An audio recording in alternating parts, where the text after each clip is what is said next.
Welcome back. સમાચારમાં આગળ વાત કરીએ તો આપ એમએલએ ચૈતર વસાવાના સમર્થનમાં ભરૂચના નેત્રંગમાં જાહેર સભા યોજાવાની આપ નેતાઓની વાત પર ભાજપ સાંસદ મનસુખ વસાવાએ પ્રતિક્રિયા આપી છે। તેમણે કહ્યું છે કે આ રાજકીય સ્ટન્ટ છે।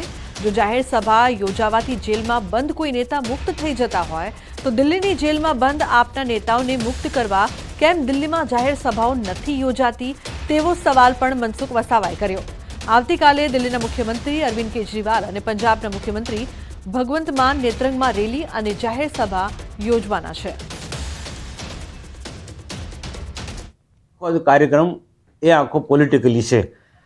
આગામી લોકસભાની ચૂંટણીને ધ્યાનમાં રાખીને આખા ગુજરાતમાં ટ્રાઇબલ વિસ્તારમાં કંઈક કાઠું કાઢીએ એ ઉદ્દેશ્ય સાથે એક પ્રચારના ઉદ્દેશ્ય સાથે જ એ આજે ગુજરાતમાં નેત્રંગ મુકામે આવી રહ્યા છે।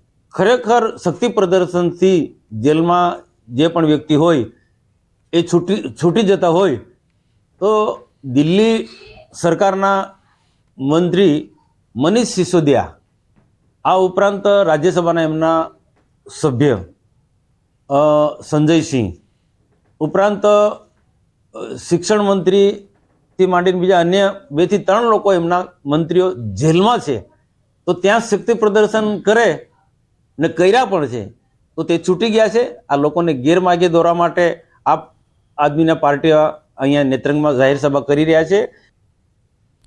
તો બારડોલીમાં ઉત્તરાયણ પર્વને લઈને સેવાભાવી સંસ્થા દ્વારા વાહનોની સેફટી માટે કામગીરી હાથ ધરાઈ।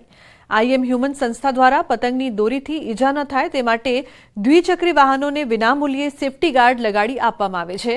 પેલેસ 4 રસ્તા ખાતે સંસ્થા દ્વારા અત્યાર સુધી 200થી વધુ વાહન ચાલકોને સેફટી ગાર્ડ લગાડવામાં આવ્યા। વાહન ચાલકો પણ આ કાર્યની સરાહના કરી રહ્યું છે।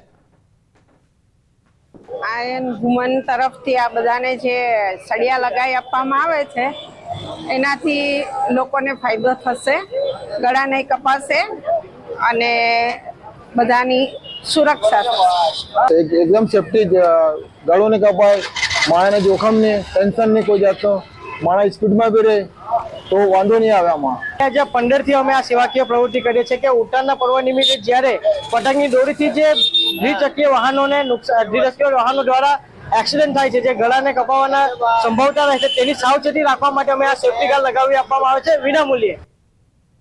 તો બુલેટિનમાં હાલ બસ આટલું જ। તમામ મહત્વપૂર્ણ સમાચાર માટે આપ જોતા રહો ન્યૂઝ 18 ગુજરાતી। નમસ્કાર।